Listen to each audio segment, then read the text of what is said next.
Hey, what is up guys? And today we have another Should You Pull video for you guys today, featuring the new summer unit Ocean Breeze Luluca, who is a limited unit who will be running for 2 weeks from the 6th of July until the 20th, as well as the unit that is featured in the Epic Pass with their new skin, Celine, who is running until the 13th of July. Now we're going to be talking about if you guys should be pulling for these units, and also if their artifacts are worth going for as well from the Powder of Knowledge shop.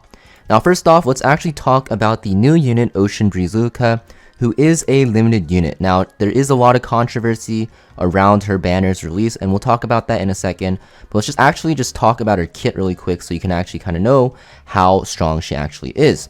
So our S3 guys, this is a 3 focus generating non-attack skill. This will dispel 2 debuffs from all allies and grant them increased defense and an ice cream cone. And an ice cream cone is an undispellable buff that after being attacked, you will recover 20% of your max HP, and this will disappear after it activates once. Next we have our S2 guys. It's a lot of text, but this skill is pretty strong. So after an enemy uses a non-attack skill, you gain 2 focus and increase combat readiness of Luluca by 25% once you max this out. This can activate every 2 turns, and after you use either your S1 or your S3, once you're at max focus, you will activate a secondary attack. This second attack is the Ice Cream Truck, and it will basically be an AoE attack that dispels 2 buffs and have an 85% chance to inflict silence for 1 turn and 100% chance to decrease hit chance for 2 turns, and also decrease skill cooldowns of herself by 1 turn. Her S1 guys, it is a single target attack that will CR push the ally with the highest combat readiness besides herself. And you can soul burn this for 10 souls to apply this to everyone, which is pretty similar to like a mid's S1. So yeah, pretty good cleanser. She has a really good defense buff, and the ice cream cone is pretty powerful. It's a lot of healing. And the S2 is very strong as well because the debuffs it provides is insane. And because of the CR push, you can actually cut openers like Conquer Ilias and like Angel of Light and like Peyra and stuff like that, and even Lua, and actually cleanse the debuffs off your team. Now if you're wondering how you get that 5 focus, well, the non-attack skill gives you 2 here, and your S3 will give you 3. So after you cut with your S2, you can gain 2 focus, and then you S3 right after, you will activate your Ice Cream Truck and actually apply that silence and decrease hit chance and really cripple the enemy side if they do land. Now even if you do pick her and they don't have any cleansers, she's very good because she will deter the enemy side from picking cleansers if you are playing World Arena. Like I said, she's very good against Conquer Ilias, Lua, AOL. Also good against like Mediator Cowrick because you can actually strip the attack and immunity buff with her S2, because notice it's just a flat 2 buff dispel instead of like a 1 turn buff decrease or whatever. So she's very good against anything with non-attack skills. So yeah, very good in PvP from what it looks like. In PvE, she's pretty useless except for the new pay-to-win side story, which we just talked about, where she's very controversial, where she gives your team massive bonus stats for being the lead hero. This side story, guys, if you aren't farming already, is very good because as you can see on your screen here, I'm farming it, and it drops only epic gear, reforge mats, and a ton of stigma and currency. Now the currency here can be used for a ton of goods, as you guys can see, like reversion mana stones, which will reset your gear to +0. You can get Molagora, you can get a ton of stuff here, and also the most important thing is you can get epic equipment. If I actually use 400 on my currency here and pick the set I want and craft, you will only get a piece of that set and it will 100% chance be epic. And as you can see, the pieces can be very good here. So I'm going to keep going. I'll do like 2 or 3 more so you guys can actually see what the gear actually looks like. This piece is pretty crappy, but as you guys can see, this event is very good for farming gear, especially in the late game where you're only going to be looking for epic pieces or red pieces. However, the controversy comes in actually how you farm this currency. Now the side story will also drop epic gear, like I said, so it's very good for farming. But the thing is, the side story is actually one of the hardest side stories in the game, if not the hardest. Now the reason why it's so hard is because you actually need Summer Luluca with multiple memory imprints to actually be able to participate in this event very easily. So you're going to see for me, I have an SS imprinted Ocean Breeze Luluca, and I'm getting 30% attack, 30% max HP, and 100% effectiveness. I'm also basically negating the entire boss's mechanics. You're going to see at the start of battle decreases the boss's memory fragment level by 3. That basically means the entire mechanic is gone, and you're also going to see my team will do 80% increased damage and take 30% less damage. pretty OP. Now, if you don't have any imprints, you're going to decrease the memory fragment level by 1 and not get any of that bonus damage on your team or damage reduction.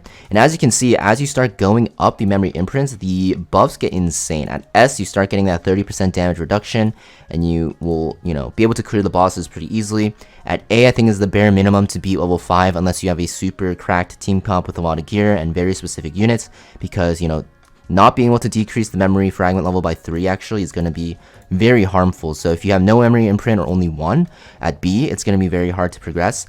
And there are going to be some teams you can progress through still, even though there's a lot of controversy about this being pay to win. But the thing is, the runs will take so long, and you need specific teams, and you need your best gear on those units, and it's just not really worth it to farm, in my opinion. Also, for her artifact, guys, the more limit break copies you have of her artifact, you'll get more currency, making it more energy efficient to actually farm for your epic gear.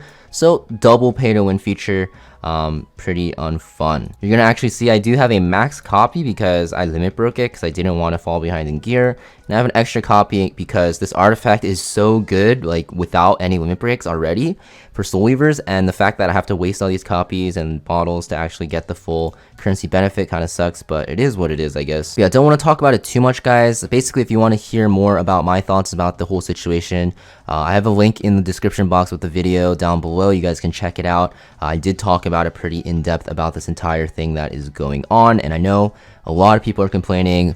I think Samool responded as well, so hopefully we'll get some changes to the future, because we have another limited coming out, by the way. Even though this is a limited unit, guys, we have another one coming out in Lethe. I don't know how to pronounce her, but the thing is, if it runs the same way, will we have to pull for dupes for her as well? I'm out of resources to pull for dupes, right? And I can't imagine how hard it is for you newer players, so yeah. But yeah, that's pretty much it for the controversy though, guys. Let's actually talk about our artifact. And like I said, this artifact is very good. You're definitely going to want to buy a copy even if you're not participating in the event, because even this at plus 15 will be very good on a ton of soul weavers. The effect resist is so good, and the CR push is very nice as well. And if you do have Ocean Breeze Luluca and you do plan to use her in PvP, you're definitely going to want this artifact to help with her CR pushing. It is her best in slot artifact, and yeah, you get more currency as well if you have this. You might as well buy it because you get, 2 birds with 1 stone. The artifact's very good, and you get extra currency. Now talking about Celine, guys, so after everything I said about you needing to spend so many bookmarks for the event, or 2 limiteds coming out and stuff like that, you're probably not going to be enticed to pull for her. And yeah, it is true, even though her skin is out and it looks beautiful, she is a very good unit for PvP that is really good against non-attack skill units, similar to Ocean Breeze Luluca, but Celine is way more offensive. The thing is, there's just already a lot of units to deal with those units already, and also don't get baited by your skin. You're gonna need a lot of your bookmarks because we have another limited coming out, and we might have collabs after. I know how tempting it might be to pull for Celine if you don't actually have her skin already, but the thing is, you want to make sure that you have enough bookmarks to actually pull for the next limited banner, because she looks amazing as well. Also, you guys can always pull for Celine from the story summon. So if you guys are, worried about not being able to get her in the near future, if you go in the story summon here, you'll actually see, if I scroll down, she is right here. So you can always pull for her eventually once you have the time to actually do her side story and use their ticket to get her.